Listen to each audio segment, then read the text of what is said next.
મિત્રો તમે જોઈ શકો છો આ રીતે આપણે સ્વિચ બોર્ડની અંદર બહુ જાજા વાયર હોય ન્યુટ્રલના, તો આપણે કઈ રીતે એને લૂપિંગ કરવું. તો આ રીતે વચ્ચેથી આપણે ક્રેક કરી અને એક વાયરની અંદર જે 2.5 mm છે 2.5 એમાં આપણે લૂપિંગ કરી દીધું છે. આ છે ન્યુટ્રલ છે અને આ છે ફેઝ, અને આપણે ટેપ લગાવી દીધી.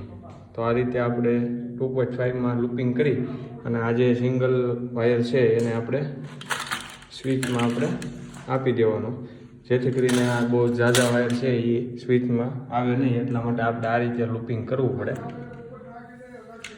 પોઈન્ટના જે વાયર છે એમનો જે ન્યૂટન છે ને એ પણ આપણે જે મેઇન ન્યૂટન આવ્યો છે એમની સાથે જોઈન્ટ કરી દેવાનો છે.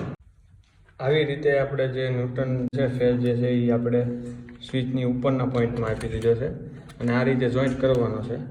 અને જે ન્યૂટન છે એ આ રીતે ટેપ લગાવીને આપી દીધો છે.